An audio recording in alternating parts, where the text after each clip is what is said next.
Hello, my name is Kay from London Therapy, and today we're going to talk about cabin fever. Cabin fever is defined as basically a change in personality due to being in a confined space with others. And sometimes this can occur due to natural disasters such as a pandemic, which is why I've been getting lots of requests to have a talk to help you with cabin fever. Now, the first thing to do is to remember, take responsibility for your actions.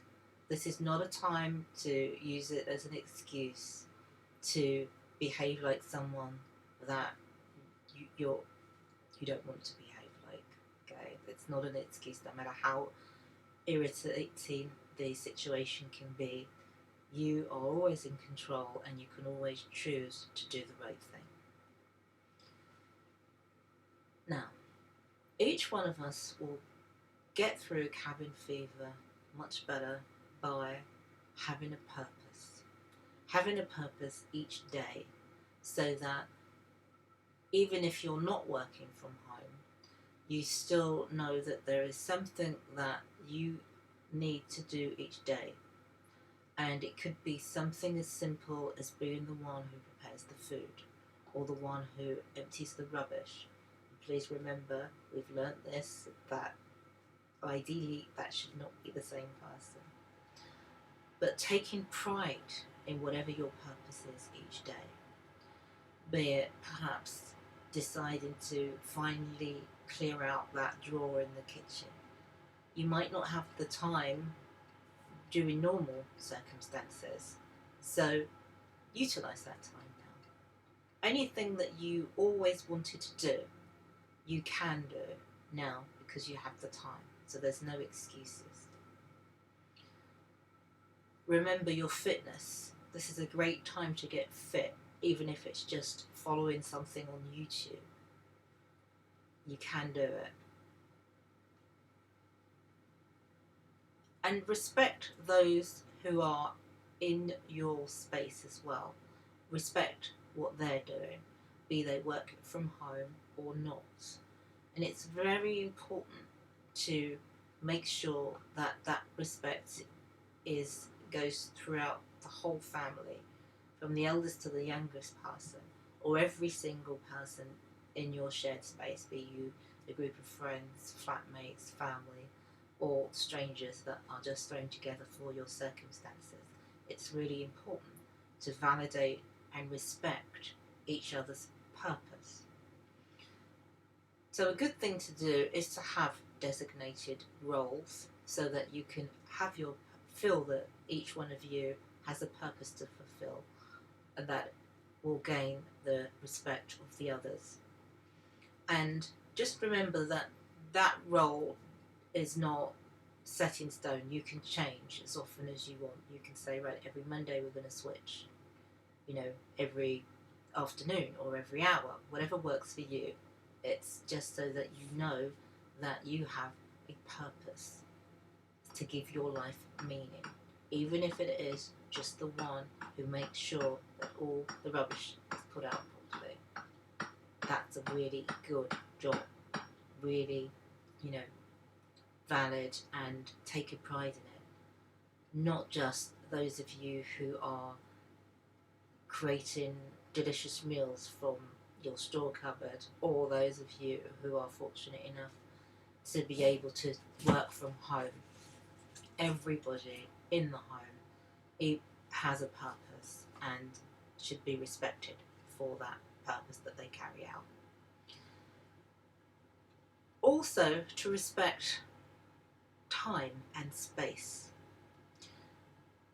If you are not able to have a separate space that you can go to for privacy, then you can still divide up your living area into times so that you know that at 3 o'clock on a Wednesday, Nan gets the sitting room for an hour or two, whatever you decide, so that You don't feel that the only place that you can be alone is with your headphones. You know, maybe you have a bedroom, and if you don't, it's really important to see that you have the run of your whole living space to yourself at different times. So work out the rota for that, so that, and this is very important, particularly if you have couples within your group during this time of being confined to your living space, because it's not just, I'm not just talking about bedroom time. I'm talking about just being able for them to have breakfast together without having to worry about including someone else in the conversation.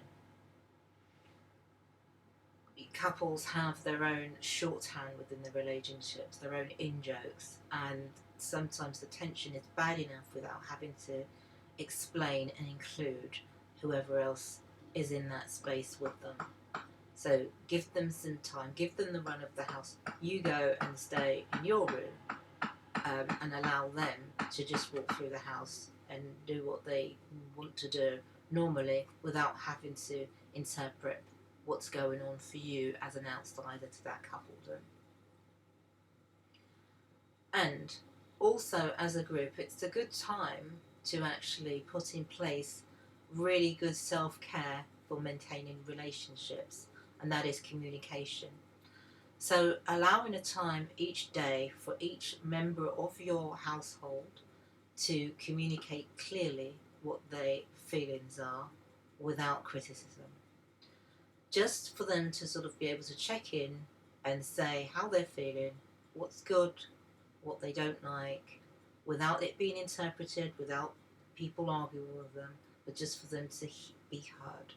It could be an example such as perhaps after your meal, you'll take 15 minutes to say, okay, we're all going to have, if there's 5 of you, 3 minutes each to say what is good about today and what's not good about today.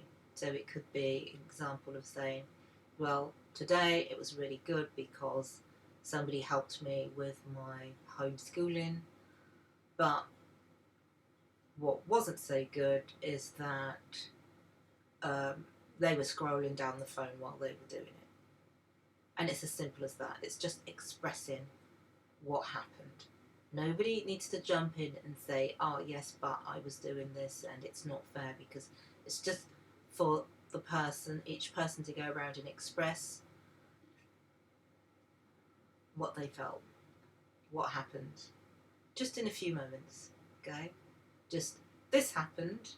I really appreciated being able to go into the garden and water the plants, but I didn't appreciate the fact that the whole family followed me out there when I just wanted some peace and quiet. That's it. You make the statement, there's no need for comment, there's no need for argument. It's just so the family understand what was good for you, what wasn't so good for you. So each of you can try harder. And also remember, please remember to focus on the positive. If it really does not matter, please let it go. Please focus on that beautiful part of that individual that you love, that you like, that you were attracted to, that you got on with. Even if you're just flatmates, there was always an initial, yeah, this person's going to be a good flatmate. Focus on that rather than the fact that, you know, they hum while they're scrolling on their phone. And please remember, you can screen that out. Okay, use your imagination.